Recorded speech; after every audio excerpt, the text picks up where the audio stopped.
பரிசுத்த ஆவியானவரை துதிக்கிறோம், ஸ்தோத்திரம். நல்லவராகிய கிறிஸ்துவாகிய இயேசுவே உமக்கு நன்றி, நன்றி, நன்றி ஆண்டவரே, ஸ்தோத்திரம். நாங்கள் எதை சிந்திக்க வேண்டும், எதை எண்ண வேண்டும், எதை ஆலோசிக்க வேண்டும் என்று ஆண்டவர் இந்த மல்கியா 2ஆம் அதிகாரம் 1-2 வசனத்தை குறித்து நீர் எங்களோடு பேசும் ஆண்டவரே, ஸ்தோத்திரம். ஆமென். உம்முடைய நாம மாத்திரம் மகிமைப்பட வேண்டும். அடிய நிறத்த கொட்டைகளும் போடுகிறோம். மோசே யாரை பயன்படுத்தி தேவன் அப்போஸ்தலரை பயன்படுத்தின தேவன் சப்பா இஷாதோடு கணினி கலங்கப்பா மறைபொருளை வெளிப்படுத்துவீராக. உம்முடைய நாமத்தை பயன்படுத்தி எங்களை ஆசீர்வதியும். இயேசுவின் நாமத்தில் நல்ல பிதாவே, ஆமென். வீட்டு ஒரு கூட அந்த வசனத்தை வாசிக்கலாமா?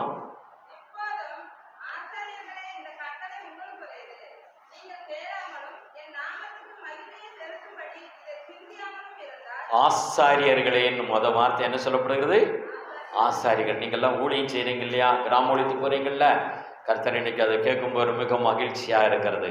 நீங்கள் இந்த ஊழியத்துக்கு போகும்போது அங்கே இருக்கிற அநேக காரியங்களை நீங்கள் சந்திக்கிறீங்க, நிறைய பேரை சந்திக்கிறீங்க. அதனால நிறைய விஷயங்களை நம்ம கற்றுக்கொள்ள வேண்டியதாக இருக்குது. இந்த வசனத்திலிருந்து ஆசாரியர்களே, அந்த இன்னொரு தடவை வாசிக்கலாம்.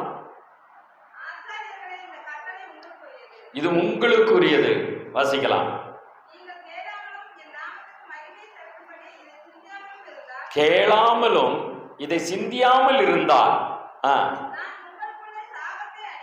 நான் உங்களுக்குள்ளே சாபத்தை அனுப்பி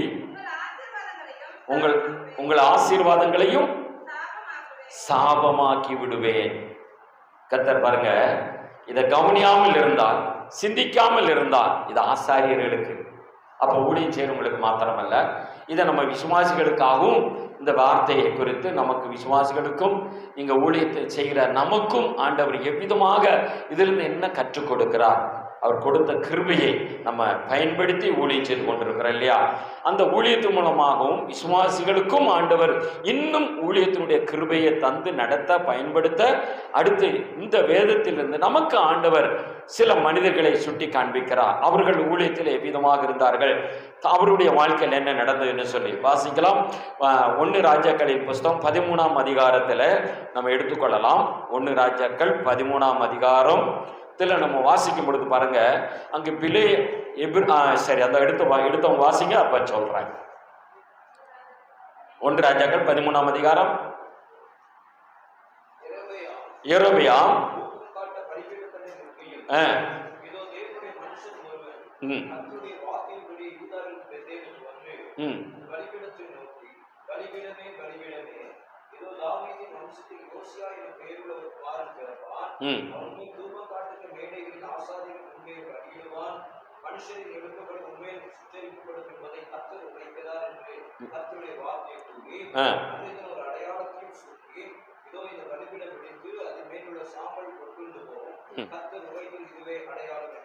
சில அடையாளங்களை ஒரு தேவ ஊழியக்காரர் சில அடையாளங்களை சொல்லுகிறான்.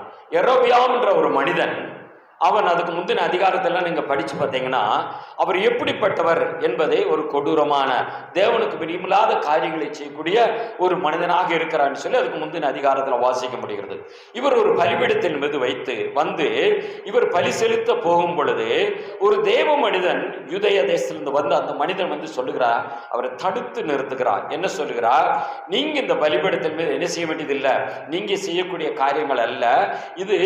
அங்கிருந்து ஒசியான்னு சொல்லி ஒரு மனிதன் என்ன செய்வார், இதை இந்த பலிபீடத்தில் பலி செலுத்துவார் அப்படின்னு சொல்லி தவறாக யெரொபெயாம் என்ற மனிதன் தவறான ஒரு செயலை செயல்படும் பொழுது தேவன் தடுத்து நிறுத்துகிறார். அப்படி தடுத்து நிறுத்தும் பொழுது அவருக்கு கோபம் வருகிறது. இப்போ நீங்க ஊழியத்துக்கு போறீங்க, ஊழியத்துக்கு நம்ம போற இடத்துல எல்லாம் பார்த்தீங்கன்னா சில எதிர்ப்புகள், நாங்க ஜெபிக்கும் பொழுது இல்ல அவர் சந்தித்து பேசும் பொழுது சில ஆள்கள் நம்முடைய வார்த்தைகளை கேட்கறதுக்கு அவங்களுக்கு கஷ்டமா இருக்கலாம், எதிர்ப்புகள் தெரிவிக்கலாம், இல்ல மூர்க்க கோபம் கொள்ளலாம், இல்ல நம்ம பக்கத்துல நெருங்க விடாதபடி நீங்க சாட்சி சொன்ன மாதிரி நம்மளை விட்டு அவங்களை என்ன செய்வாங்க, விலகி போகிறதுக்கோ இல்ல நம்ம பக்கத்துல வராதபடிக்கு அவங்களை பாதுகாத்துக் கொள்ளக்கூடிய மனிதனாக இருப்பார். பார்ப்பார்கள். ஆனா இந்த எரோபியாம் துணிகரமான பாவத்தை செய்யக்கூடிய மனிதனாக இருக்கிறான். அப்படி செய்யும் பொழுதுதான் யூதேய தேசத்திலிருந்து வருவா என்று சொல்லி ஒரு தேவ மனிதன் ஒசியாண்டு ஒரு மனிதன் அதை பலி செலுத்துவா நீங்க அப்படின்னு சொல்லி அவரை தடுத்து நிறுத்துகிறான். அது தொடர்ச்சி நீங்க படிச்சு பார்த்தீங்கன்னா 4:5 படிச்சு பார்த்தீங்கன்னா அவர் சொன்ன வார்த்தையை எரோபியா கேட்ட உடனே கோபப்பட்டு கையை நீட்டி அந்த மனிதனை பிடி என்று சொல்லி, சுவிசேஷம் சொன்ன மனிதனை பிடி என்று சொல்லி கையை நீட்டுகிறார். அப்படி நீட்டும் பொழுது பாருங்க, அவர் எப்படி கையை தூக்கி அந்த மனிதனை பிடி என்று சொன்னாரோ அந்த கை அப்படியே நின்று விட்டது. கை ரெண்டாவது மடக்க முடியவில்லை. நீங்க அதுக்கு அடுத்து தொடர்ச்ச வாசிக்கும் பொழுது அது இருக்குது. இப்போ அந்த கை நீட்டப்பட்ட உடனே அந்த எரோபியாவுடைய கை அப்படியே தூக்கின கை அப்படியே நின்றுச்சு. அவனால மடக்க முடியல, ஒன்றும் செய்ய முடியவில்லை. அப்போ அவன் பார்க்கிறான், ஒரு ஊழியக்காரருக்கு உதவமாக, ஒரு தேவ மனிதனுக்கு உதவமாக நம்ம பேசினபடினா நம்ம கை அப்படியே நின்று போச்சே என்று சொல்லி அவன் வேதனை அந்த நேரத்துல உணர்ந்து கொள்றதுக்கு தேவன் உணர்த்து கொடுக்கிறான். அப்ப ரெண்டாவது பாருங்க, அவனை பார்த்து சொல்லுகிறார், அந்த தேவ மனிதனை பார்த்து அவர் என்ன உணர்ந்திருக்கும், ஐயா நீ கும்பிடுற தெய்வம் உண்மையான தெய்வம் தான், உனக்கு நான் கை நீட்டினபடினா என் கையை மடக்க முடியவில்லையே, என் கை அப்படியே நின்று போச்சே, எனக்காக ஒரு தெய்வத்தினிடத்தில் என்ன செய்ய வேண்டுதல் செய்ய என்று சொல்லி என்ன செய்வார், அவர் கேட்கிறத நம்ம பார்க்க முடிகிறது. அவர் தேவ சமூகத்தில் ரெண்டாவது அந்த தேவ மனிதன் ஜெபித்த பொழுது தேவ சமூகத்தில் அந்த மனிதனுக்காக வேண்டுதல் செய்யும் பொழுது அவர் கை மீண்டும் செயல்பட ஆரம்பிக்கிறத நம்ம பார்க்க முடிகிறது. இதை எதை காண்பிக்கணும் சொன்னா, நம்ம ஊழியத்துக்கு போற இடத்துல சில சமயத்தை நீங்க சொன்ன மாதிரி நம்மளை சிலர் எதிர்க்கும் பொழுது தடுக்கும் பொழுது அவர்களுடைய இருதயத்தை தேவன் பார்க்கிறார். அவருடைய சிந்தனைகளை எண்ணங்களை தேவன் என்ன செய்யறானா தடுத்து நிறுத்தக்கூடிய வல்லமையுள்ள தேவனை தான் நம்ம போய் சொல்லி கொண்டு இருக்கிறோம். எத்தனை பேர் அல்லேலூயா சொல்றீங்க? நீங்க தெருக்காட்டுல ஊர்கள்ல கிராமங்கள்ல போகும்போது அவ்வளவு பேருமே எனக்கு இங்க நீங்க உங்களுடைய மூலியமா நடத்தக்கூடிய அற்புதங்களை அதிசயங்களை பார்க்கும் பொழுது பாருங்க, எனக்கு ஜெபிங்க, எனக்கு ஜெபிங்க, எனக்கு சுவிசேஷம் சொல்லுங்க சொல்லி உங்களை அழைக்கிற அளவுக்கு அந்த கிருபையை அந்த மனிதன் பெற்றிருந்தது போல நம்ம ஊழியத்துக்கு போறவர்களும் அப்படிப்பட்ட கிருபையோடு கடந்து செல்லும் பொழுது தேவன் நம்மளை பயன்படுத்தும் பொழுது மற்றவர்கள் என்று பயப்படத்தக்க ரீதியில தேவனாலே ஆசீர்வதிக்கிறவரா இருக்கிறார்.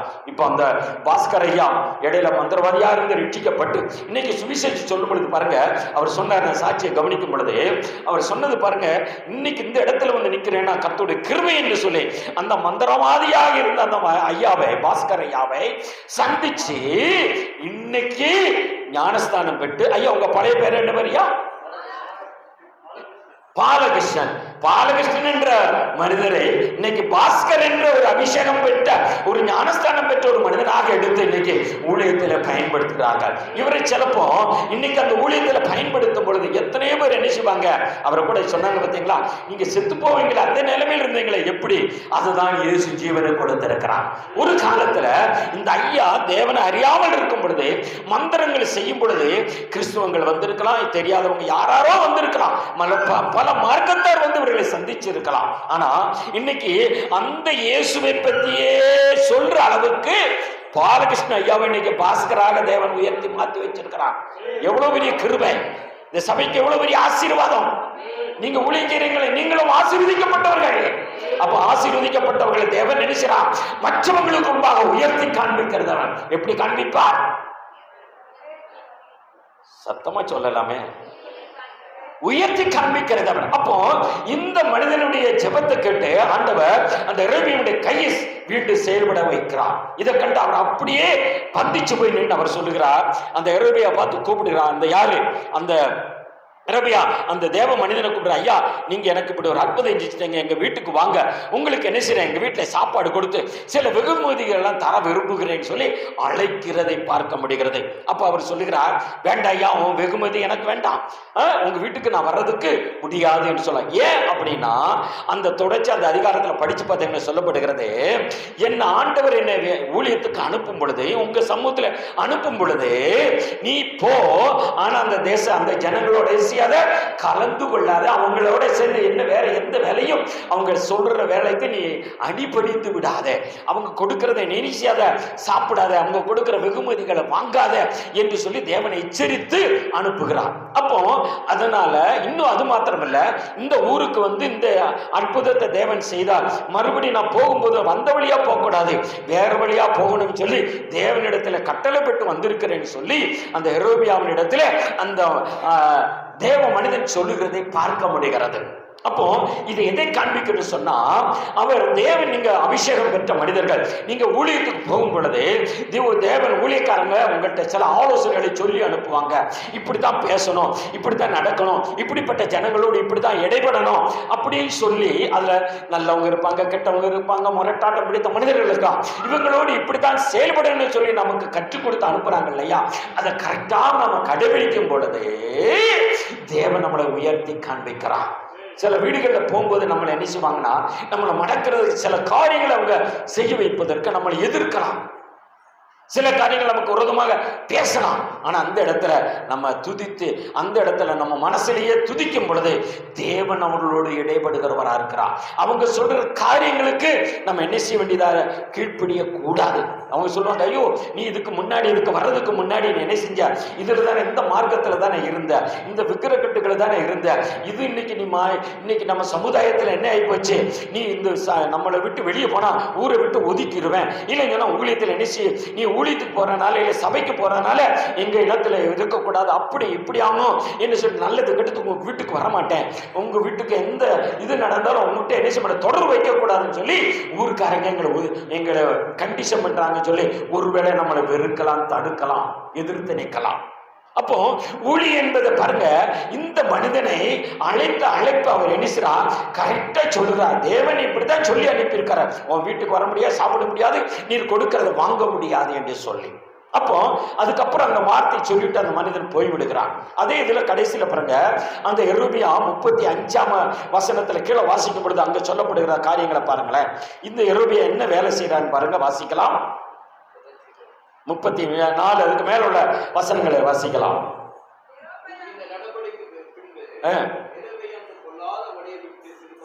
பொல்லாத வழியை விட்டு திரும்பாமல்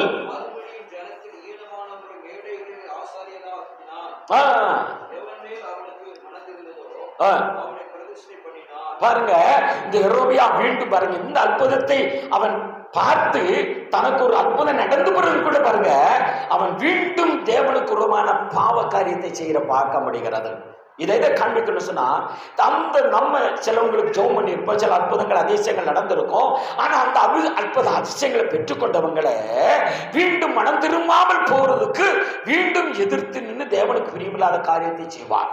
இந்த எரோபியா அதே வேலைதான் செய்கிறான். அந்த பலிபீடத்தின் மீது இவனுக்கு இஷ்டமானவர்களை என்ன செய்யறான், அங்கு ஆசிரியர்களாக நியமிக்கிறதை பார்க்க முடிகிறது. அப்போ இது என்ன நமக்கு காண்பிக்கணும் சொன்னா, நம்ம சிலப்போ ஆண்டவரை பத்தி மற்றவங்களுக்கு சொல்லுவோம், அவங்களுக்கு அற்புதம் அதிசயங்கள் நடந்திருக்கிறான், ஒருவேளை அவங்க மீண்டும் தேவனுக்கு பிரியமில்லாத பாவத்தை செய்யறதை நம்ம கண்ணால பார்க்க முடியும். ஏன்னா தேவனுடைய அன்பை ருசித்த பிறகு, அன்பை ரசித்த பிறகு மீண்டும் அந்த பாவம் செய்யும் பொழுது பாருங்க, அந்த தேவனுக்கு கோபம் வருகிறது, அவன் குடும்பமே அட்ரஸ் இல்லாமல் போய்விடுகிறது.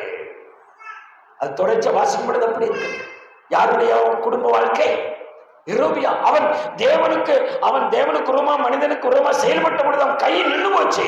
அந்த கை வேண்டி செயல்படுவதற்கு அவங்க ஜெபித்த பொழுது அற்புதம் நடக்கிறது.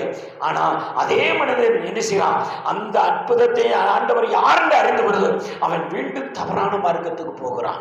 ஒருவேளை நம்ம சுவிசேஷம் சொல்லி நம்ம வந்த பிறகு அவங்க அந்த பழைய வாழ்க்கைக்கு போறாங்க அப்படிங்கும் பொழுது நம்மளாம் முடிஞ்சவரை அவங்களுக்கு என்ன செய்ய வேண்டும், கைட் பண்ண வேண்டிய அவசியமா இருக்கிறது. ஏன்னா அன்னைக்கு தேவன் அவர்களுக்கு அவர் மேல் கோபம் கொண்டு அந்த குடும்பமே அட்ரஸ் இல்லாமல் போய்விட்டது.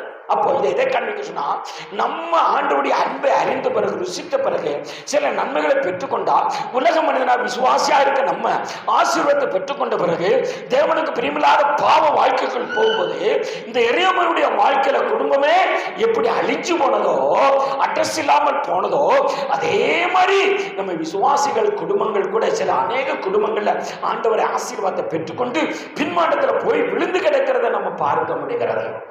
பார்க்கிறீங்களே இல்லையா? நீ உலகத்தில் அது நடந்து கொண்டுதான் இருக்கிறது. கீழ்ப்படியாமலாம் அப்ப அந்த அட்ரஸே இல்லாமல் போகிறது.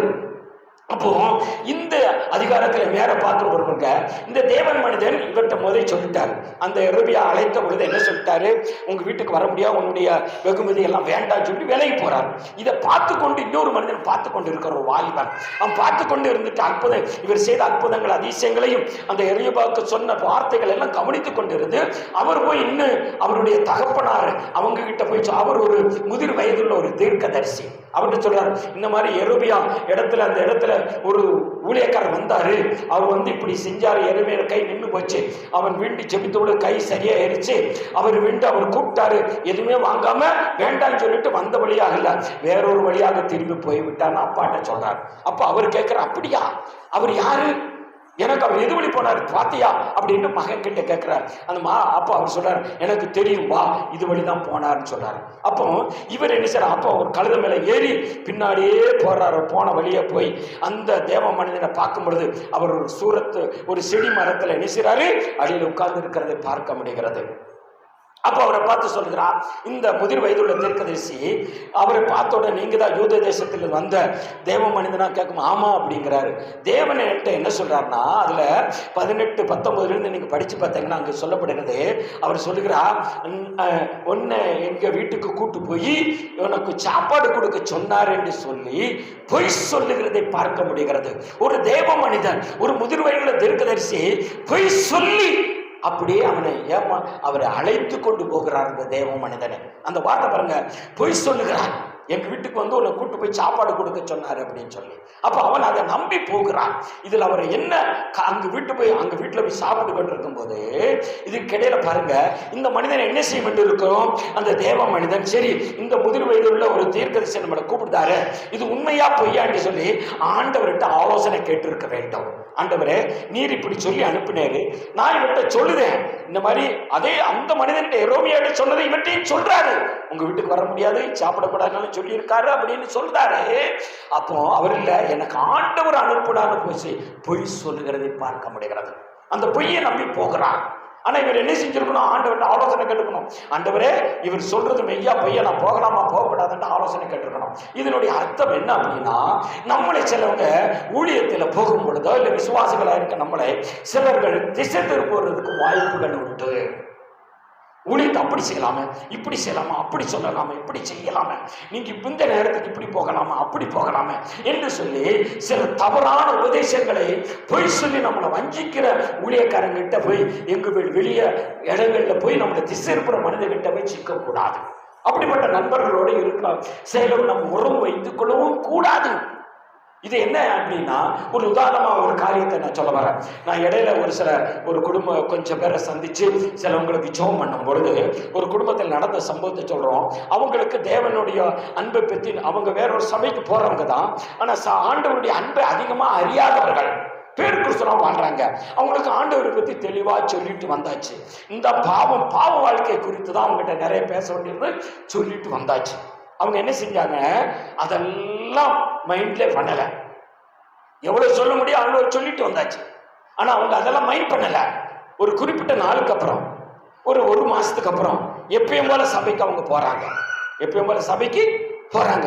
போகும்போது ஆனா இப்படி சபைக்கு இப்படித்தான் வரணும், இப்படித்தான் இருக்கணும், இப்படித்தான் செயல்படணும்னு சொல்லி அவங்களுக்கு ஏற்கனவே சொல்லியிருக்கோம். வேதத்தை பற்றி அன்னைக்கும் போதிச்சிருக்கு. சபைக்கு வர்றவங்க இப்படித்தான் வரணும், இப்படித்தான் போகணும், இப்படித்தான் ஆடு. நீங்க பாருங்க, அது வருக்கூடங்க 1 தீமோத்தேயு 2ஆம் அதிகாரத்தில் 9ஆம் வசனத்தில் நீங்க வாசிப்பதா அங்கு தெளிவாக சொல்லப்படும் பெண்கள் எவ்விதமா இருக்க வேண்டும். எடுத்தவங்க கூட வாசிக்கலாமே, ஏன்னா நம்ம தெரிந்து கொள்வது ஒரு விதத்துக்கு நல்லதுன்னு நானும் நினைக்கிறேன். 1 தீமோத்தேயு 2ஆம் அதிகாரம் 9 வாசிக்கலாம்.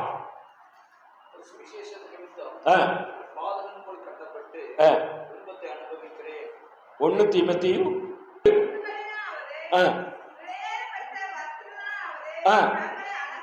தங்களை அலங்கரியாமல்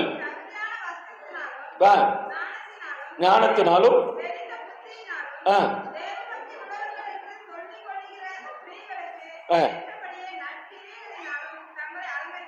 பாருங்க, தங்களை சபைக்கு வரும் பொழுது தேவ சமூகத்தில் வர்ற பெண்கள் எவ்விதமா இருக்க வேண்டும் சொல்லி அங்கே தெளிவாக சொல்லப்படுது. நல்ல ஜடை பின்னி நல்ல ஒடுக்கமான ட்ரெஸ் போட்டு அலங்கால ஆடை ரொம்ப அப்படி எந்த அளவுக்கு, அதாவது தேவ நாம மகிமைப்படுற அளவுக்குள்ள ட்ரெஸ்ஸை போட்டு ஆலயத்துக்கு வாங்க என்று சொல்லி ஆடம்பரமா போகாத என்று சொல்லி சுருக்கமாக சொல்லப்படுகிறது. இந்த வசனத்தை தெளிவாக சொல்லிட்டு வந்துட்டோம். ஆனா அவங்க அது கீழ்ப்படியல, எப்பயும் போல போறாங்க. அவங்க அந்த ஒரு மாசத்துக்கு இடையில என்ன ஆயிடுச்சுன்னா, சபைக்கு ஞாயிற்றுக்கிழமை ஆராதனைக்கு போய்கிட்டு இருக்கும் போது பைக்கில் போய்கிட்டு இருந்திருக்காங்க. எதுக்க வண்டி வந்து மோதிட்டு, எதுக்க வண்டி வந்து மோதிடுச்சு. அந்த யாரோ பேசுறாங்களே, சொல்லுங்கம்மா, எதுவும் பேச வேண்டி இருக்கா? கத்த நல்லவன். அப்போ எதுக்க வந்த வண்டி நேருக்கு நேரம் மோதிட்டு, மோதணுன்னு இவங்க 2 பேரும் கீழே விழுந்துட்டாங்க. தம்பியும் அண்ணனும், சரி, அண்ணனும் தங்கச்சியும் கீழே விழுந்துட்டாங்க. விழுந்த உடனே இந்த புள்ள முகம் அப்படியே அடிச்சு, முகம் கீறி, இந்த உதடெல்லாம் கிழிச்சு, இந்த நாடுக்கு அடியில எல்லாம் அடிபட்டு, நெத்தியில இதுல எல்லாம் என்ன சொல்ல, எலும்புல நல்ல அடி, இதுலயும் அடி, மூஞ்சியெல்லாம் ரத்த காடு. அப்போ எங்க போறாங்க? ஆலயத்துக்கு போறாங்க. உடம்புல எப்பயுமே அந்த பொண்ணு சர்ச்சுக்கு போகும்போது நல்ல வாயில உதடல ஒரு பட்டை அடிச்சுட்டு போவாங்க, சாயம். அதுக்கு பேர் என்ன பேரு? என்னது? லிப்டிக்ஸ். அந்த பொண்ணு அப்படி போடாம போகாத சர்ச்சுக்கு. காதுல இங்க இருந்து இங்க வர தொண்டுமா, இங்க கழுத்து வர முட்டிக்கிட்டு இருக்குமா, அந்த அளவுக்கு கம்மல் போடுமா, பயங்கரமா டெக்கரேஷன் தான் போகுமா, முடியெல்லாம் அப்படி பறக்க விட்டுருவாங்களாம், காத்துல அப்படியே பறக்குமா. எப்படி? காத்துல பறக்குமா. ஆனா ஆக்சிடென்ட், அவங்களுக்கு ஆண்டவர் சுவிசேஷத்தை சொல்லி எதிர்விதமா நடந்ததுக்கு விளைவு என்னது? மூஞ்சி கிழித்திருச்சு, ரத்த காடு, மூஞ்சி ஒரு ரத்த காடு. அப்போ இப்போ பிளாஸ்டிக் சர்ஜரி பண்ணணும்னு சொல்லியிருக்காங்க. தேவனுடைய ஆலயத்துக்கு வரப்படுது. நம்ம ஊழியம் செய்யறவங்க, விசுவாசிகள் எவ்விதமாக இருக்க வேண்டும் சொல்லி வேதம் கற்றுக் கொடுக்கிறது. அந்த ஒழுக்கத்தை நம்மளும் கடைபிடிச்சா நல்லது. எத்தனை பேர் லிப்டிக்ஸ் போடுறீங்களோ கவனம் முக்கியம். ஆடம்பரம் செய்யலாம், வெளியே போகும்போது எங்கெங்க போடுமோ அதை அங்க பண்ணலாம். ஆனா ஆலயத்துக்கு தேவன் விரும்புற அந்த எண்ணத்தோடு வர வேண்டும், அந்த ஒழுக்கத்தோடு வருவது தேவன் எதிர்பார்க்கிறா, காணப்படுற. அப்போ இந்த மனிதனை பாருங்க, இவர் போய் சொல்லி கூட்டு போறார். ஆலயத்துக்கு சொல்லுவாங்க, எப்படி வேணாலும் வரலாம். அவங்க அம்மா சொல்லுமா, நீ எப்படி வேணாலும் வா, இப்ப அனுபவிக்காம நீ எப்ப அனுபவிக்கிறது, இப்ப அனுபவிக்காம எப்ப அனுபவிக்கிறது, இப்படி சொல்லி பிள்ளைகளை கெடுத்து தன்னுடைய இஷ்டத்துக்கு ட்ரெஸ் பண்ண விடுறது, ஆடம்பரமா இப்படி விட்டு ஆலயத்துக்கு கூப்பிட்டு வரதை நம்ம எவ்வளவு பேர் பார்க்கிறோம், எவ்வளவு பேரை பார்க்கிறோம். நிறைய சர்ச்சைகளை நடக்குது, நம்ம யாரும் குற்றப்படுத்த முடியாது. இதை பெற்றோர்கள் மிக கவனமாக செயல்பட வேண்டும். இதை கேட்கிற பிள்ளைகளா இருந்தாலும் தேவனுக்கு பயப்படுற சுபாவத்துக்குள் கடந்து வர வேண்டும். அப்போ இந்த மனிதன் பாருங்க, அந்த முதிர் வயதுள்ள ஊழியக்காரர் கூப்பிட்ட உடனே அவங்க வீட்டுல போய் உட்கார்ந்து சாப்பிடுதாரு. அப்ப இந்த மனிதனுக்கு மறுபடி அவருக்கு ஒரு தேவன் ஆவியானவர் அவரோடு இடைபடுகிறார். என்ன பேசுகிறார்? இந்த மனிதன் கீழ்ப்படியாமல் போனபடினால் அவர் திரும்பி போகும்போது அவங்க சொந்த வீட்டுக்கு போக முடியாது. எங்க போக முடியாது? சொந்த அப்பா அம்மா வீட்டுக்கு போக முடியாது. அவன் தேவனுடைய வார்த்தைக்கு மீறினான், தேவன் சொன்ன வார்த்தைக்கு கீழ்ப்படியல. யார் வீட்டையும் சாப்பிடாத, போகாத, போன வழியை திரும்பி வராத, யாரும் கூப்பிட்டு அவங்க பின்னாடி போகாதன்னு சொன்னான், எச்சரித்து அனுப்புறான். ஆனா அவன் மிஸ்றான். அந்த முதிர் வயது பொய்யான தீர்க்கதரிசி சொன்ன மனிதனுக்கு பின்னாடி போயிட்டான். நம்ம சில காரியங்களை எச்சரிக்கையாக இருக்க வேண்டும். ஊழியத்தில் ஊழியக்காரங்க நமக்கு கொடுக்கப்பட்ட தலைவர் ஊழியர்கள் சொல்ற விஷயத்தை அது கனமானதா கனத்துக்குரிய என்பதை கவனித்து அதை கடைபிடிக்க வேண்டிய அவசியமா இருக்கிறது. இப்ப இன்னொரு காரியத்தை அங்க பார்க்கும்போது பாருங்க, நீதிமொழிகள் 9ஆம் அதிகாரம் 9ஆம் வசனத்தில் சொல்லப்படுகிறது. அதுல 7, 8 இருந்து நம்ம வாசித்தா இது யாருக்கு புத்தி சொல்லலாம், யாருக்கு புத்தி சொல்லக்கூடாதுன்னு சொல்லி அங்க தெளிவாக சொல்லப்படுகிறது. நீதிமொழிகள் 9ஆம் அதிகாரம் 7, 8, 9 நீங்க வாசிக்கலாமே, எடுத்தவங்க வாசிக்கலாம். பரிகாசக்காரனை கண்டிக்கிறவன் இலட்சியம் அடைகிறான், துன்மார்க்கரை கண்டிக்கிறவன் தன்னை கரைபிடித்துக் கொள்கிறான். பரிகாசக்காரனை கடிந்து கொள்ளாதே, அவன் உன்னை பகைப்பான். ஞானம் உள்ளவனை கடிந்து கொள், அவன் உன்னை நேசிப்பான். ஞானம் உள்ளவனுக்கு போதகம் பண்ணு, அவன் ஞானத்தில் தேர்வான். நீதிமானுக்கு உபதேசம் பண்ணு, அவன் அறிவில் விருத்தி அடைவான். பாருங்க, யாருக்கு இது சத்தியத்தை அறிந்து கீழ்ப்படுகிற விசுவாசிகளுக்கும் ஊழியக்காரர்களுக்கு ஆலோசனைகளை சொல்லும் பொழுது இந்த ஆலோசனைகள் நல்லதா கெட்டதா என்பதை தேவனுடைய வார்த்தை என்பதை உணர்ந்து செயல்பட வேண்டிய அவசியமா இருக்கிறது. சிலவங்களுக்கு இதெல்லாம் சொல்லும் பொழுது பிடிக்காது, அவன் நம்மளை பகைப்பான், எதிரியா பார்ப்பான் என்று நீதிமொழிகளை இப்ப வாசித்தோம் இல்லையா? அப்போ நம்முடைய வாழ்க்கையிலையும் ஊழியக்காரர்கள் சொல்ற வார்த்தைகள் கவனமும் வேற வசனங்களை பசிக்கும் பொழுது இவ்விதமாக இருக்கணும், இவ்விதமாக நடக்கணும், சபைக்கு இப்படி வரணும், ஊழியக்காரங்க இப்படிதான், ஊழியத்துக்கு போகும்போது இப்படிதான் ஒழுக்கமா போகணும் அப்படிங்கிறதல்ல தேவன் கற்றுக் கொடுக்கிறார். தேவன் கற்றுக் கொடுக்கிறார். அப்போ நம்ம ஊழியத்துக்கு போறோம் ஒழுக்கத்தை தேவன் எதிர்பார்க்கிறதை பார்க்க முடிகிறது. அப்போ நம்ம விசுவாசிகளா இருக்கும்போது ஒழுக்கத்தை கவலைப்பிடிக்க வேண்டிய அவசியமா இருக்கிறது.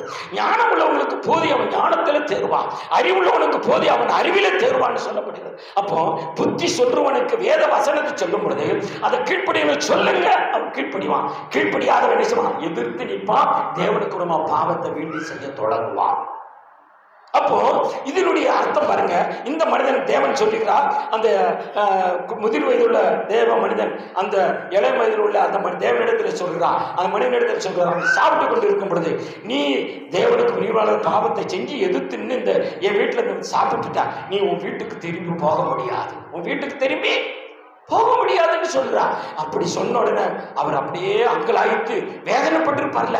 அப்ப இந்த மனிதன்கிட்ட ஒரு விஷயம், இந்த மனிதன் பொய் சொன்னாரு, பொய் சொல்லுதானே கூப்பிட்டு வந்தாரு, இவர்கிட்ட ஆண்டவர் ரெண்டாவது எப்படி இடைபடுவா அப்படின்னு பார்க்கும் பொழுது ஒருவேளை நான் நினைக்கிறேன், இவர் என்ன நினைச்சிருக்கலாம், ஒரு தேவ மனிதன் நம்ம வீட்டுல சாப்பிட்டு போனா நல்லா இருக்கும், நம்ம வீட்டுல கால் வச்சுட்டு போனா நல்லா இருக்குமே சொல்லி பொய் சொல்லி இருக்கலாம்.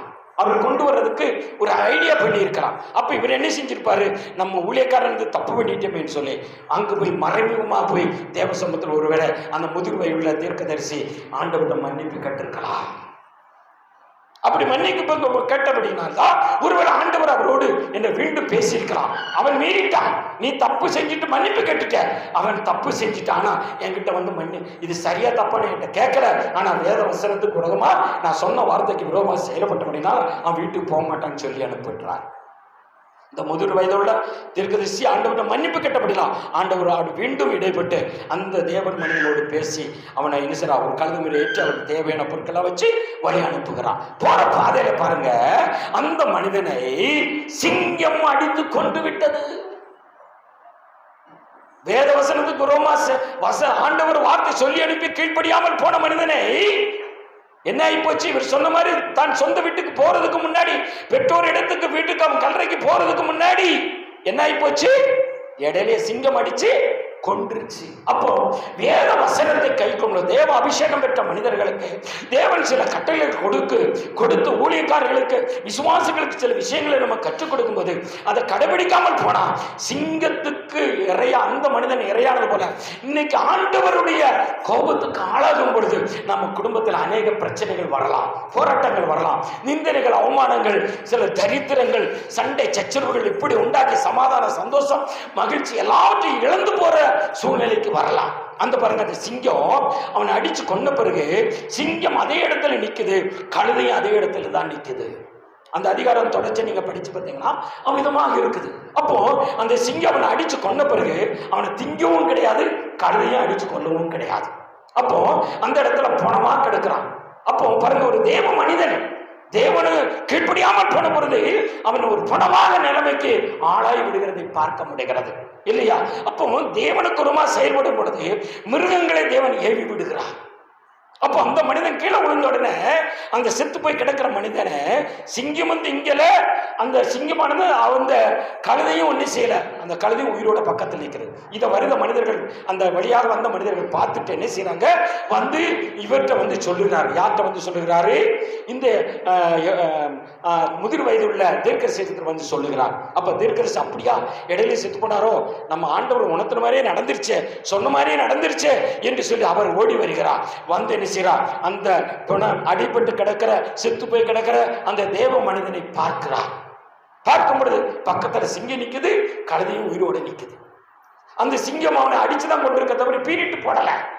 அப்போ அவர் என்ன செய்யறார் பார்த்து, அப்ப இந்த மனிதன் பக்கத்துல போறாரு, இந்த முதிர் உள்ள தீர்க்கதரிசி பக்கத்துல போறாரு. அந்த மனிதனையும் சிங்கம் ஒண்ணு செய்யல. ஒன்னும் தொடல. இவர் போய் என்ன செய்றாரு, அந்த செத்து போன மனிதனை, அந்த தேவ மனிதனை தூக்கி அதே கழுகு மேல வச்சு சுமந்து மறுபடியும் கொண்டு வந்து அடக்கம் பண்றதுக்கு போகிறார். இதை காண்பிக்கிறது. அப்போ அந்த சிங்கமானதை அடிச்சுச்ச, ஏன் அவனை பீரிட்டு போடல, சாப்பிடல, ஏன் ஒன்னும் செய்யல அப்படின்னு பார்க்கும் பொழுது, அன்னைக்கு தானியேல் சிங்கத்தின் வாய்க்கு இறையாக தூக்கப்பட்ட பொழுது அவனுக்குள்ள இருந்த அபிஷேகமானது சிங்கத்தின் வாயை என்ன செஞ்சிச்சு, கட்டி போட்டுச்சு. அப்போ இது அடிச்சு கொன்றுச்சு. ஆனா என்ன, தவறு செஞ்ச தண்டனை கொடுத்துட்டாப்புல. ஆனா அவனை என்ன செய்ய, பீரிட்டு போடப்படலை. இது எதை காண்பிக்கணும் சொன்னா, நம்ம தேவனுக்கு பிரியமில்லாத கீழ்ப்படியாமல் போகும் பொழுது சில எவனை விழுங்கலாமோ என்று கெர்ச்சிக்கிற சிங்கத்தை போல அடைகிற பிசாசம் நம்ம வீட்டுக்குள்ள, குடும்பத்துக்குள்ள, நம்ம சரீரத்துக்குள்ள பூந்து நம்மளை அலக்களிக்கலாம், வேதனை உண்டாக்கலாம், மன உளைச்சல், குடும்பத்துல பல நிம்மதிகளை குறைக்கக்கூடிய நிலைமைக்கு கொண்டு வந்து அப்படியே சீரழிய விட்டுரும். அது அந்த சிங்கம் அங்கதான் உட்கார்ந்துருக்கும், அந்த சிங்கம் அங்கதான் இருக்கும். இது நம்மளை என்ன செய்யாது, பீரிட்டு போடாது. நம்ம மன உளைச்சலோட, வேதனையோட, துக்கத்தோட பாடுகளை அப்படியே நொந்து நூலாய் பைபிள் வாசிக்கிறது விட்டுவோம், ஜபத்துக்கு போடுறது விட்டுவோம், ஆலயத்துக்கு போட விட்டுருவோம். பிறகு ஆண்டவரை தேடுறதை கொஞ்சம் கொஞ்சமா விடக்கூடிய நிலைமைக்கு போற அளவுக்கு அந்த பிசாசு நம்ம குடும்பத்தில் ஏதாவது கொண்டு வந்தோடனே நம்ம அந்த நிலைமைக்கு போய்விடுறதை பார்க்க முடிகிறது. ஆனா அந்த சிங்கம் அடுத்து பார்த்துக்கிட்டே இருக்குது. எதுக்கு? அடுத்து மேல என்ன தப்பு செஞ்சா அவனை விழுங்குற அளவுக்கு சிலப்போ அந்த சிங்கம் நம்முடைய வாழ்க்கையில கடந்து வருவதற்கு வாய்ப்பு இருக்கும். ஆனா அது என்ன செய்யல. இது இன்னைக்கு நம்ம உடம்புல இந்த அளவுக்கு குடும்பத்துல சில பிரச்சனைகள் கொண்டு வருதுன்னா, நம்ம கீழ்ப்படியாம போகும்போது சம்பவங்கள் நடக்கிறது நம்ம பார்க்க முடிகிறது. கர்த்தர் நல்லவர். டைம் முடிய போகுது. நான் இதை கொஞ்சம் விரிவா சொல்ல விரும்புகிறேன். பாஸ்டர் ஒரு 10 நிமிஷம் எடுத்துக்கிட்டோமா? கர்த்தர் நல்லவர். எடுக்கலாமா விசுவாசிகள்? எல்லாருக்கும் நான் சொல்ற விஷயம் ஏன் சொல்றேன்னா, இது மிக முக்கியமான விஷயம். நம்ம ஊழியத்துக்கு போறோம், விசுவாசிகளுக்கு எல்லாம் ரொம்ப அவசியமான காரியங்கள். அதனாலதான் சொல்ல வரேன். கர்த்தர் நல்லவர். அப்போ தேவனுடைய நாம மகிமைப்படும்படியாக அந்த பிசாசு நம்ம குடும்பத்துக்குள்ள வந்து உள்ள பூந்து நம்மளை துக்கப்படுத்தி விட்டுட்டு வேடிக்கை பார்த்துக்கிட்டு இருப்பான். அந்த சிங்கம் தான் வேடிக்கை பார்த்துக்கிட்டு இருந்தது. வேறொரு அந்த முதிர் வயதில் ஒரு தீர்க்கதரிசி போகும்போது அவரையும் ஒன்றும் செய்யல.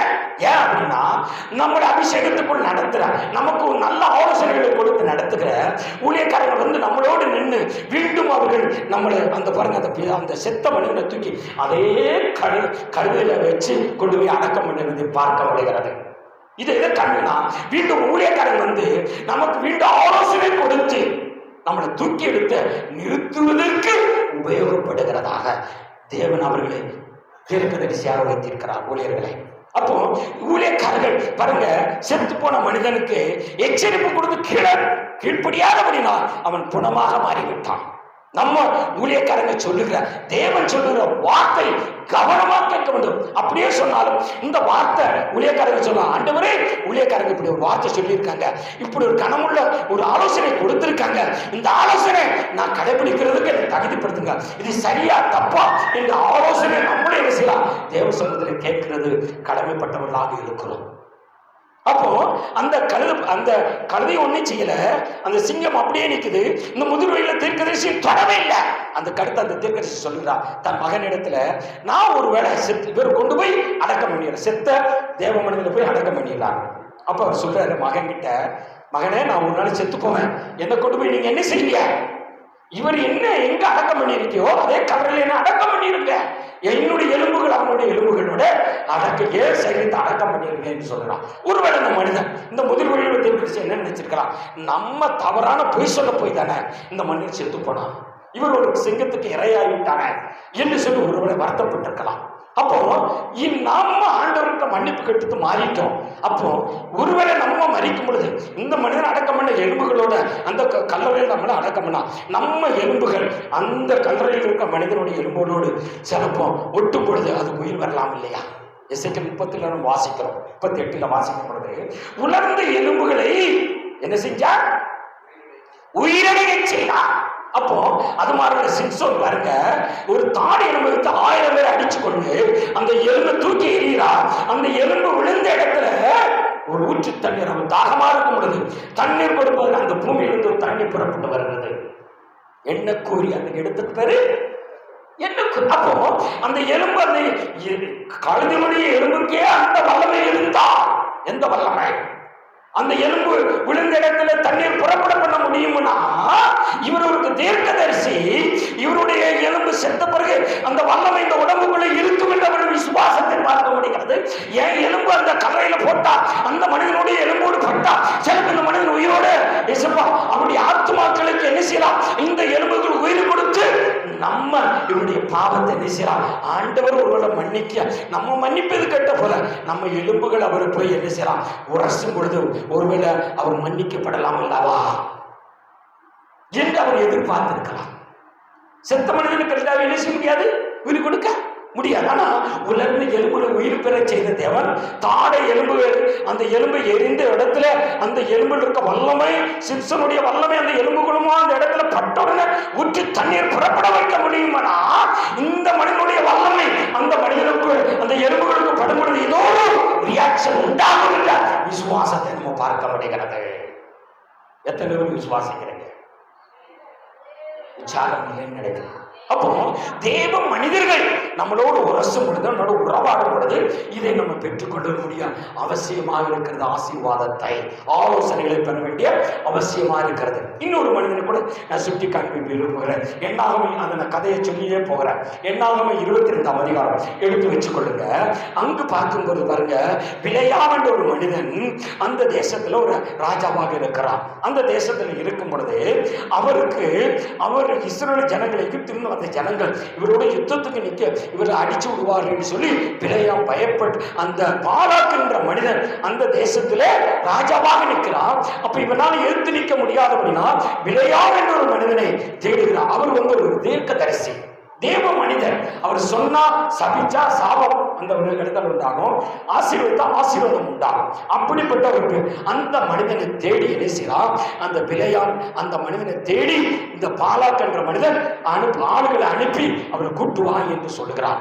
அப்படி போய் அழைக்க போகும்போது அந்த பிலேயாம் என்ற மனிதனை சந்திச்சு பேசும்பொழுது பாருங்க, 9ஆவது வசனத்தை பார்க்கும் பொழுது, எங்க பாலாக்கு எங்க ராஜா உங்களை கூட்டு வர சொன்னார் அப்படின்னு சொல்லும் பொழுது இவர் சொல்லுவார், அப்படியா எதுக்குன்னு கேட்கும் பொழுது, இந்த மாதிரி எகிப்திலிருந்து வந்த இஸ்ரவேல் ஜனங்கள் எங்கள் ராஜாவுக்கு எதிர்த்து நிற்க முடியாத பலவீனமா இருக்கிறார், அப்ப நீங்க வந்து அந்த ஜனங்களை சபிக்க அப்படின்னு சொல்லி இவரை கூப்பிடுதார். அப்படி இவர் கூப்பிடும்போது, சரி அப்ப நீங்க இருங்க, நான் ஆண்டவரை ஜெபம் பண்றேன், அவர் என்ன சொல்லுகிறாரோ அதை நான் கேட்டுட்டு உங்களுக்கு மறு உத்தரவு சொல்லுதேன்னு சொல்லி அந்த இடத்துல அவர் நைட்டு தங்க வைக்கிறார். அவர் தேவ சமூகத்துல பிலேயாம் கேட்கிற, ஆண்டவர் சொன்னார், நீ கட்டாயமா போகக்கூடாது, என்ன செய்யக்கூடாது, கட்டளை கொடுக்கல, போகக்கூடாதுன்னு சொல்லி அவன் சொல்லுகிறான்.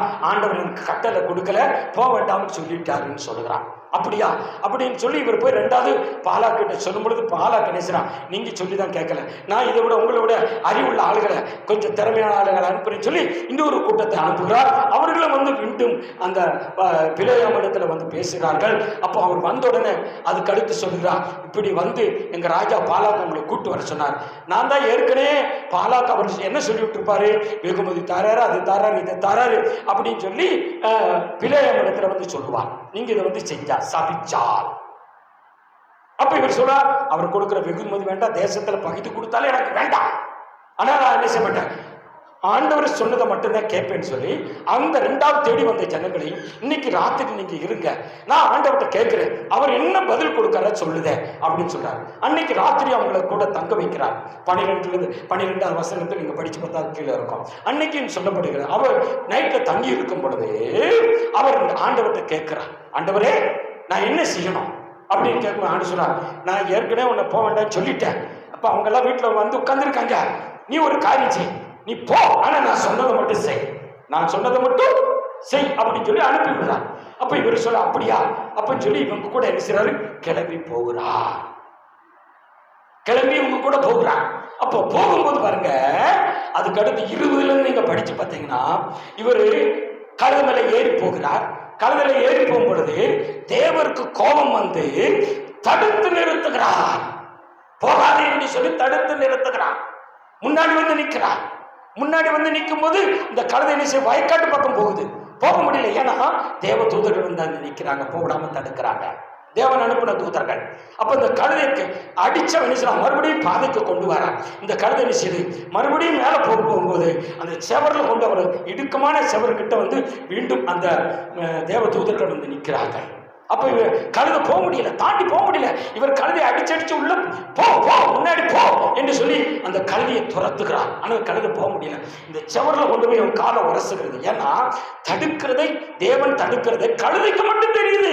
ஆனா இந்த மேல இருக்கிற அந்த யாருக்கு தெரியல, தீர்க்கதரிசி அந்த ஊழியக்காரனுக்கு தெரியவில்லை. அப்புறம் மறுபடியும் அடிக்கிறான், போ என்று சொல்லி கழுதை நினைச்சு அங்கே கீழே படுத்துட்டு. அப்ப கழுதை கீழே படுத்து மறுபடியும் அடிக்கிறான். அப்ப கழுதை வாயை திறக்கிறான். கழுதை வாயை திறந்து பேசுகிறது நம்ம பார்க்க முடிகிறது. அது பாருங்க 21 கிழமை எடுத்தவங்க வாசிக்கல சொல்லி முடிச்சிடலாம்.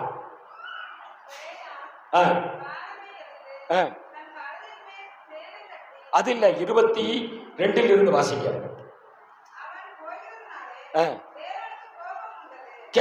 தேவனுக்கு கோபம் உண்டது. கர்த்தருடைய தூதனானவர் எதிராளியாக நின்றார்.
பாருங்க அந்த இடத்துல பார்க்கும்போது அந்த கழுதை 2வதோட என்ன செய்யுது, செவரில் கொண்டு போய் காலை அடிக்கிறது.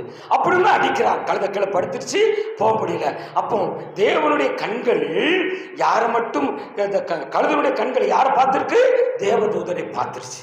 அப்போ கழுதை பேச ஆரம்பிச்சிருச்சு. அதே இது பாருங்க 1 பேதுரு 2ஆம் அதிகாரம் 16ஆவது வசனத்துல வாசிக்கும் பொழுது, மனிதனுடைய மனிதன் மீறுதல் உண்டாகினபடினால் மிருகத்தினுடைய வாயை திறந்தார்னு சொல்லப்பட்டிருக்கிறது. 1 பேதுரு 2ஆம் அதிகாரம் 16ஆவது வசனத்துல வாசிக்கும் பொழுது, ஏன் கழுதை வாயை திறந்தார்னா, மனுஷன் மீறுதல் செய்யும் பொழுது ஒரு மிருகத்தை வச்சு கூட பேச வைக்கிறார். அதுக்கப்புறம் தான் இவனுடைய கண்கள் திறக்கப்படுகிறது. யாரு? பிலேயாம் கண் திறக்கப்பட்டு பார்க்கும் பொழுது தேவ தூதன் நிற்கிறதை பார்க்க விடுகிறது. இதனுடைய பொருள் என்னன்னா, நம்ம ஊழியக்காரங்களாக இருக்கும் பொழுது சில விஷயங்கள் தவறான இடங்களுக்கு நம்மளை அழைத்து நீங்க இதுக்காக ஜெபம் பண்ணுங்க, அவங்க தவறான விஷயத்துக்கு ஜெபம் பண்ண சொல்லலாம்.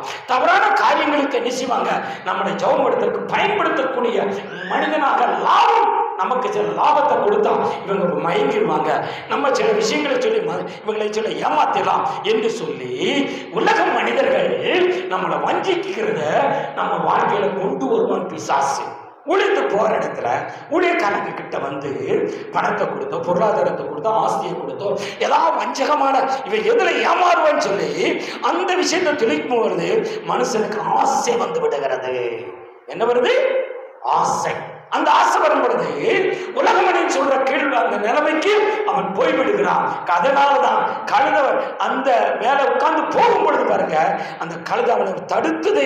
தேவதூதர் வந்து தடுக்கிறான். கழுதை மூலமா அவனை தடுத்தது உண்டாயும் உணராமல் இருக்கிறான். சில விஷயங்கள் நம்முடைய வாழ்க்கையில தேவனுக்கு பிரியமில்லாத காரியத்தை செய்யும் பொழுது தேவன் பல ரூபத்தில் தடுப்பு உண்டாக்கலாம். மனிதன் மூலம் வரலாம், குடும்பத்தின் மூலம் வரலாம். ஏதோ ஒரு ரூபத்தில் ஒரு தடுதல் வருது அப்படின்னா தேவனுக்கு பிரியமில்லாத காரியமா இருக்கா என்பது தேவ சமூகத்தில் நம்ம கேட்டு புரிந்து நம்மளை மாற்றிக்கொள்வது, திருத்திக் கொள்வது மிகவும் அவசியம். ஊழியக்காரர்கள் மிகவும், ஊழியத்துக்கு போறவங்கள மிகவும் கவனமாக செயல்பட வேண்டிய அவசியமா இருக்கிறது. சில வீடுகளுக்கு நம்ம சந்திப்போம், அவங்களுக்கு சில காரியங்கள், தவறான காரியங்கள் இருக்கா, இதுக்காக ஜெபம் பண்ணுங்கன்னு சொல்லுவாங்க. அது நல்லதா கெட்டதா என்பதை நன்றாக விசாரித்து அவங்க சொல்ற விஷயத்தை கவனமா கேட்டு, நல்லதுன்னா நல்ல விஷயத்துக்கு ஜெபம் பண்ணணும். அவங்க கெட்ட விஷயத்தை சொன்னா அதுக்கு வேதத்தில் ஆதாரங்களை சொல்லி உணர்த்தி அவங்களை மனம் திரும்ப வச்சு ரெண்டாவது ஜெபம் பண்றது மிகவும் நல்லது. இது ஊழியத்துக்கு போறவங்க மிகவும் கவனமாக இருக்க வேண்டிய அவசியம்.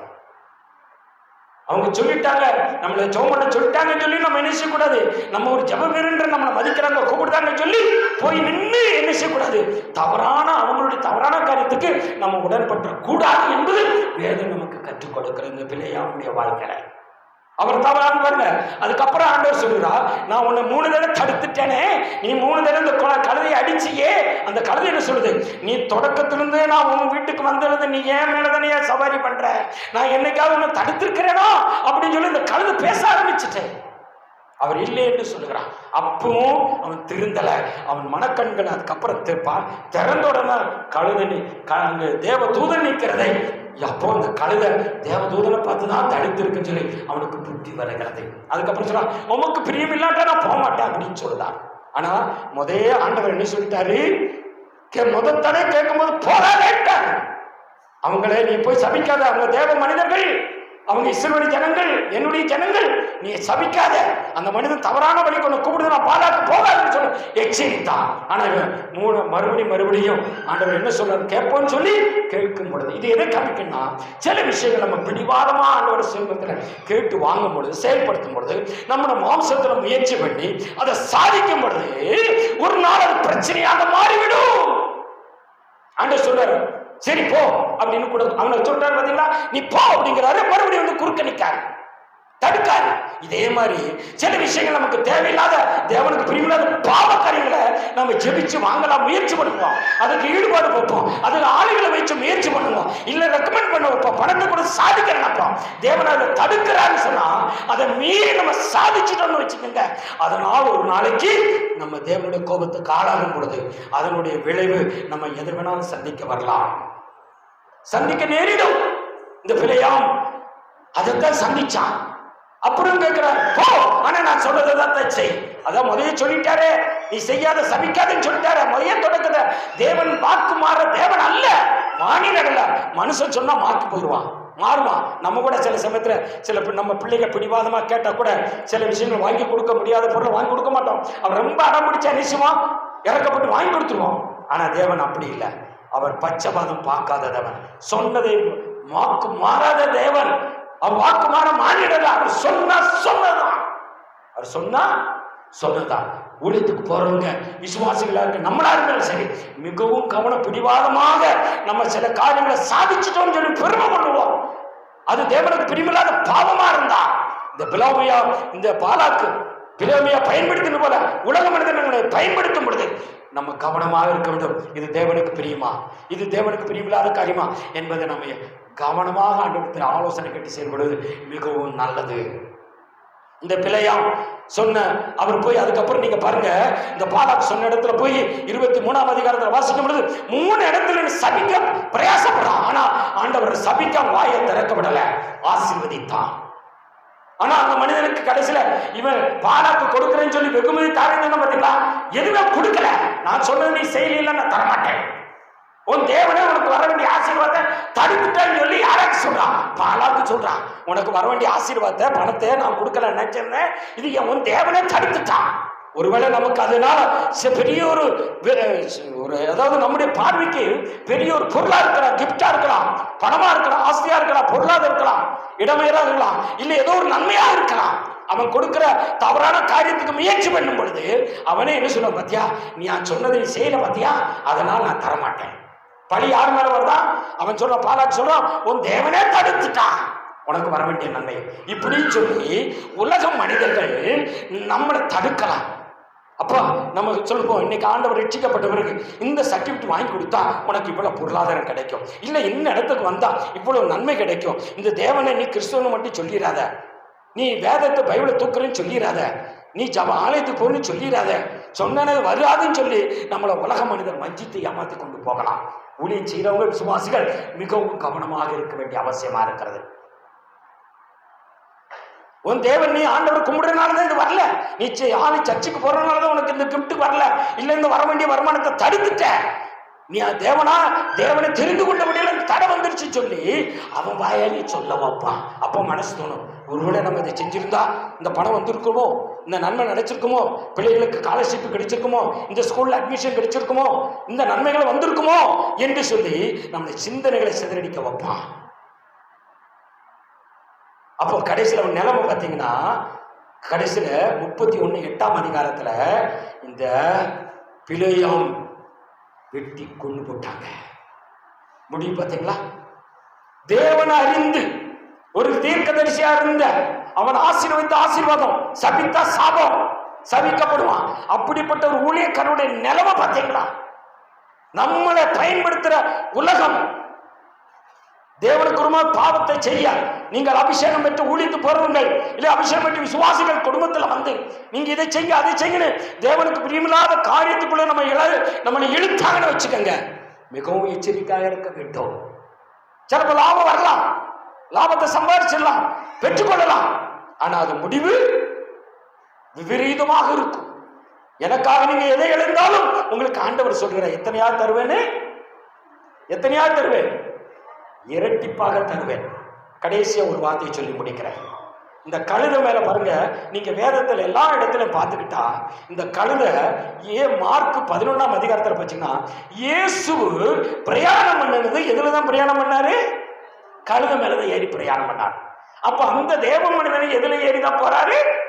செத்து போன தேவ மனிதன் கழுதையில தான். அந்த முதிர்வையில தீர்க்கதரிசி எதுல ஏறி போனாரு? கழுதையில தான். இந்த பிலேயாம் தீர்க்கதரிசி அவர் எதுலதான் ஏறி போறாரு? கழுதை மேலதான். அப்போ கழுதைக்கு ஆண்டவர் எவ்வளவு அறிவு கொடுத்திருக்காரு பாத்தீங்களா? எத்தனையோ மிருகங்கள் இருக்க, அதை வச்சு பேச வச்சிருக்காரு பாத்தீங்களா? இந்த கழுதை பாருங்க, நம்முடைய வாழ்க்கையிலையும் அதை பயன்படுத்தி தொழிலுக்கு சிலவங்க பயன்படுத்துவாங்க இல்லையா? துணியை துவைக்கிறவங்க அதை கொண்டு போய் என்ன செய்றாங்க? அந்த துணியை ஏற்றி மூட்டைகளை ஏற்றி அதில் கொண்டு போய் துணி துவைச்சு கொண்டு வராங்க. இந்த விக்கிர ஆராதனை நான் போன இடங்களில் பார்த்துருக்கேன்.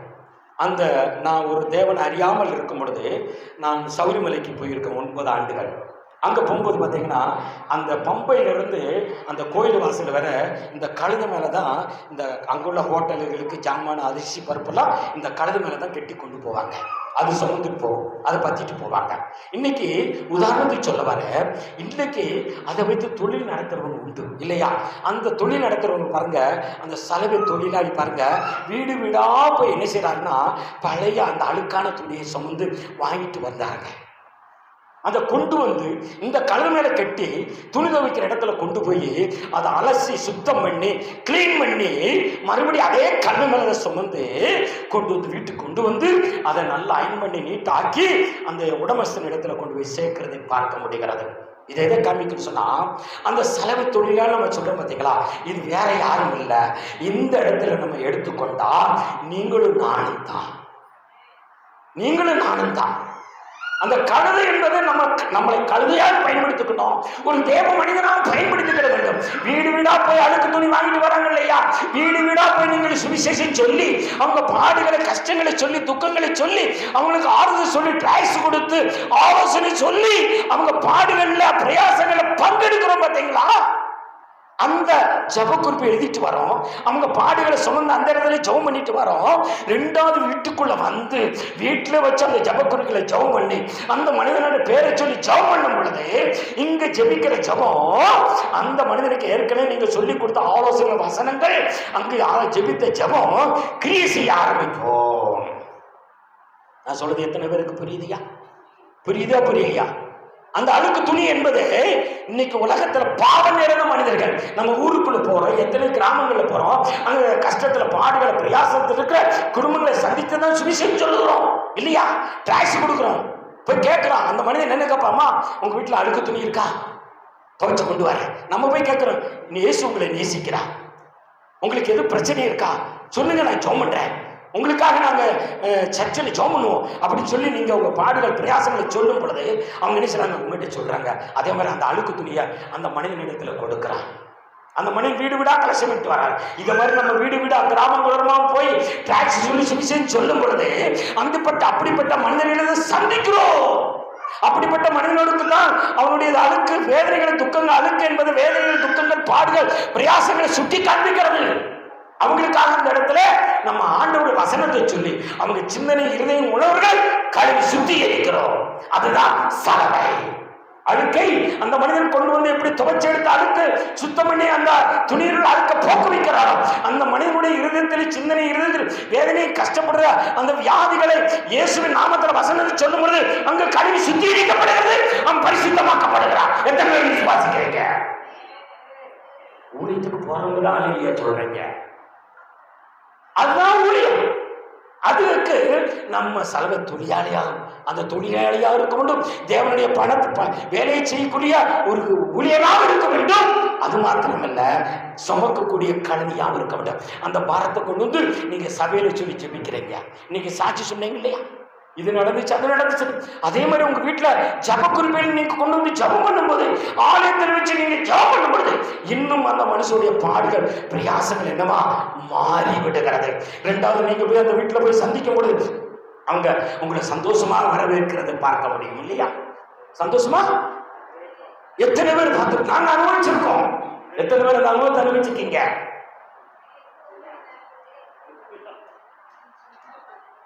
தூக்கம் வந்துருச்சோம், தூங்குறவங்க ஒரு அலையிலே சொல்லிடலாமே, உற்சாகம் இருக்கிறவங்க ஒரு அலையிலே சொல்லாமே. இவ்வளவு சத்தம் வரும்போது இப்ப நான் சொன்னது புரிஞ்சுதா புரியலையா? நம்ம யாராக மாட்ட வேண்டும்? அந்த துணி வாங்கி அதை சுமக்கிற வாங்கக்கூடிய மனிதனாக இருக்க வேண்டும், கழுதியாகவும் மாற வேண்டும், சுமக்கக்கூடிய பாரமாக இருக்க வேண்டும். சுவிசேஷம் சொல்றது மாத்திரமில்ல, அவங்களுக்காக பாரப்பட்டு பிரயாசப்பட்டு வீடுகளில் தனிப்பட்ட ஜபத்திலையும் ஆலயத்தில் வந்து ஊழியக்காரர்களை சொல்லி ஜெபம் பண்ண வேண்டிய அவசியமா இருக்கிறது. ஐயா, இன்னைக்கு இந்த இடத்துல இப்ப நீங்க சொன்னீங்க பார்த்தீங்கன்னா சாட்சி, இந்த இடத்துல இப்படி சந்திச்சோம், உங்களை சந்திச்சோம் அந்த விஷயத்தை சொல்லி ரெண்டாவது ஜெப குறிப்புள்ள தேவ சமூகத்தில் ஏறெடுக்கப்படுது. அந்த தேவ சமூகத்தில் அது எட்டுகிறதாக இருக்கிறது. எத்தனை பேர் விசுவாசிக்கிறீங்க? இனி எத்தனை பேர் ஊழித்து போகணும்னு வாஞ்சிக்கிறீங்க?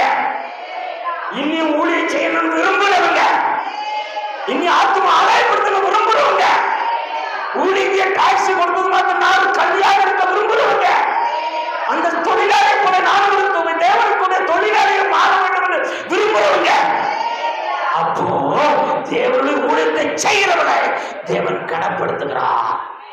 நம்ம யாரை போல இருக்கக்கூடாது. முதல்ல இந்த 1 ராஜாக்கள் 13ஆம் அதிகாரத்தில் வந்த தேவ மனிதனை போல தேவனை ஆலோசனை சொல்லி மீறுகிறவனா இருக்கக்கூடாது. ரெண்டாவது என்ன செய்யக்கூடாது? விசுவாசியா இருந்தா அந்த எளிமையா போல துணிகரமா இருந்த பாவம் செஞ்சா, சுகத்தை பெற்றுக்கொண்டு வீட்டு தப்பு செஞ்சா நிச்சயமா அந்த குடும்பம் சீரழிஞ்சது போல, ரோமையோட குடும்பம் சீரழிஞ்சது போல நம்ம குடும்பம் சீரழிஞ்சு விடும் என்பதை கவனமா வைத்து விசுவாசிகளும் அந்த நிலைமைக்கு போய்விடாதபடி காத்துக்கொள்ள வேண்டும்.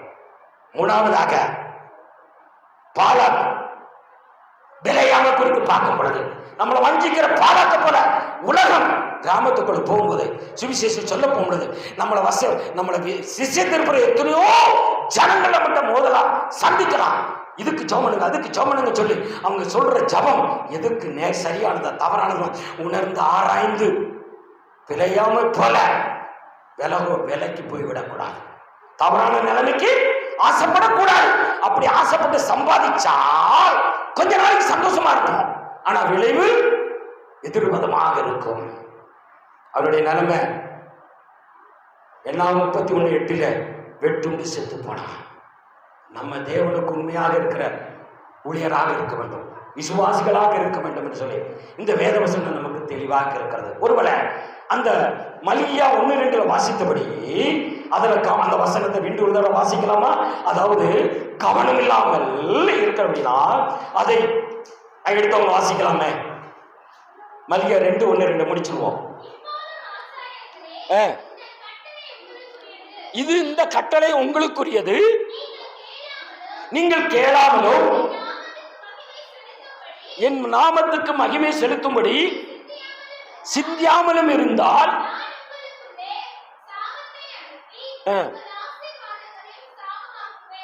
சாபத்தை அனுப்பி ஆசீர்வாதத்தையும் சாபமாக மாற்றி விடுவேன். அந்த 1 ராஜாக்களின் புஸ்தகத்துல வாசித்தபடி பாருங்களேன். தொடர்ச்சி வாசிங்க, அதுக்கு அடுத்துள்ள வாக்கியம். அதை நீங்கள் சிந்தியாமல் போனதுனாலே பாருங்க, அதனாலதான் சபித்தேன். அப்போ சிந்திக்கணும், கவனிக்கணும். இல்லைன்னா அந்த ஊழியக்காரங்களை எப்படி ஆசீர்வாதத்தை இழந்தாங்க பார்த்தீங்களா? 1 ராஜாக்கள் 13ஆம் அதிகாரத்துல தேவ மனிதன் ஆசீர்வாதத்தை இழந்து போனான். இங்கு பிழையம் பெற்றுக்கொண்ட ஆசீர்வாதத்தை இழந்து விட்டார். கவனம் முக்கியம். ஊழியக்காரங்க விசுவாசிகள் நம்ம கவனம் முக்கியம். நம்ம ஊழியம் செய்யறது லேசா, நமக்கு ஆண்டவர் பிரியமான காரியம் தான். ஆனா நம்ம கவனமாக சிந்திச்சு செயல்பட இன்னைக்கு தேவன் நம்மளை ஆசீர்வதிப்பாராக. இல்லைன்னா நம்ம பெற்றுக்கொண்ட ஆசீர்வாதம் பூரா கிருபாவரங்கள், ரெட்டிப்பு ஆசீர்வாதங்கள், குடும்பத்தில் சேகரிச்சுட்டு சொத்து சுகம் எல்லாம் சில சமயத்துல இழக்க வேண்டியது வந்துவிடும். என்னவாயிரும்? இழக்க நேரிடும். எரேமியாவுல ஒரு வசனம் வந்து 48 வாசிக்க 36வது வசனம் சொல்லுகிறது, நீ சம்பாதித்து வைத்த ஆசைகளை முழுவதும் அழிச்சு போடுவேன். ஆசீர்வாதத்தை பெற்றிருந்தா 1 ராஜாக்கள் 13 வாசம் ஆசீர்வாதத்தை முழுவதும் அந்த மனிதன் இழந்துட்டானே. வசனத்துக்கு தேவசனத்துக்கு எதிர்த்து செயல்பட்ட அப்படின்னா மற்றவங்க பேச்சை கட்டி இன்னொரு தீர்க்கதரிசி சொன்னான்னு சொல்லி ஏமாந்து போனா நம்ம பார்க்கிறவங்களை எல்லாம் நம்பிடக்கூடாது. ஊழியக்காரங்களா இருக்கலாம். இந்த ஊழியக்காரங்க எப்படிப்பட்டவங்க ஆராய்ந்து பார்த்து அந்த மனிதன் ஊழியக்காரங்க சத்தியத்துக்குரியவர்களா, இல்ல வஞ்சனை உள்ளவனா, இல்ல கள்ள தீர்க்கதரிசியா, கள்ள போதகா என்பதை ஆராய்ந்து வைத்து நம்ம செயல்படுவது மிகவும் கவனம். அவங்க சில ஆலோசனை சொன்னா அந்த ஆலோசனைய நம்ம ஊழியக்காரங்கிட்ட வந்து ஆலோசனை, ஐயா இந்த மாதிரி இன்னொரு ஊழியக்காரர் சொன்னாரு, இது சரியா, நீங்க எனக்கு ஆலோசனை கொடுங்க. ஆண்டவர்கிட்ட கேட்க ஊழியக்காரங்கிட்ட கேட்கலாம். நம்ம ஜெபம் பண்ணி ஆண்டவர்கிட்டையும் கேட்டுக்கொள்ளலாம். தவறான வழிக்கு போனா தவறான நம்ம பெற்றுக்கொண்ட ஆசீர்வாதம் இழக்க வேண்டியது வந்துவிடும். என்ன வேண்டியது வந்துடும்? இழக்க வேண்டியது. இன்னைக்கு எத்தனையோ விசுவாச குடும்பங்கள்ல, ஊழியக்கார குடும்பங்கள்ல அநேக பிரச்சனைகள், போராட்டங்கள் இதெல்லாம் இருக்கிற காரணம் தெரியுங்களா? சிந்தியாமல் கவனமில்லாமல் செயல்படும் பொழுது சில காரியங்கள்ல நம்ம பார்க்க முடிகிறது. அப்படிப்பட்டவங்க, ஆண்டவரே இதுவரை நான் அறியாமல் இருந்தேன், என்னை மன்னிச்சுக்கங்க. நான் இப்படியெல்லாம் சில விஷயங்களுக்காக, சில பொருளாதாரத்துக்காக, சில ஆஸ்திகளுக்காக, உலக இச்சைகளுக்காக சில காரியங்களை தவறான மார்க்கத்தை கை கொண்டு, தவறான விஷயத்தை கை கொண்டு, இது சரியா சில ஆலோசனைகள் கொடுத்தாங்க, அது சரியா தப்பான நாம் சரியா புரிந்து கொள்ள விடாதபடி நான் தவறு செய்து விட்டேனே என்று சொல்லி, புத்தி உள்ளவனுக்கு சொல்லு புத்தியில தேர்வான், ஞானம் உள்ளவனுக்கு சொல்லு ஞானத்துல தேர்வான், இதெல்லாம் சரியா ஏற்றுக்கொள்ளாத இடத்துல சொன்னவனை எதிரியா பார்ப்பாங்க சொல்லி நம்ம நீதிமொழிகள் 9:9 வாசி 7-9 வரை வாசித்தோம். அப்படி இருக்கும் பொழுது நம்ம ஆண்டவர்கிட்ட பெற்றுக்கொண்ட ஆசீர்வாதத்தை இழக்காதபடி ஞானத்தை மேலும் சேகரித்து வாழ நம்ம ஒப்பு கொடுக்கலாமா? பெற்றுக்கொண்ட நன்மை இழந்து விடாத மிச்சம் பண்ணலாமா? கண்களை போடலாம். ஷாத்தோடு கண்ணை கலந்தவா ஆவியானவரே, ஸ்தோத்திரம் ஸ்தோத்திரம் ஸ்தோத்திரம் ஆண்டவரே. இந்த நாளில் பேசின வார்த்தைகளுக்காக ஸ்தோத்திரம். மல்கியா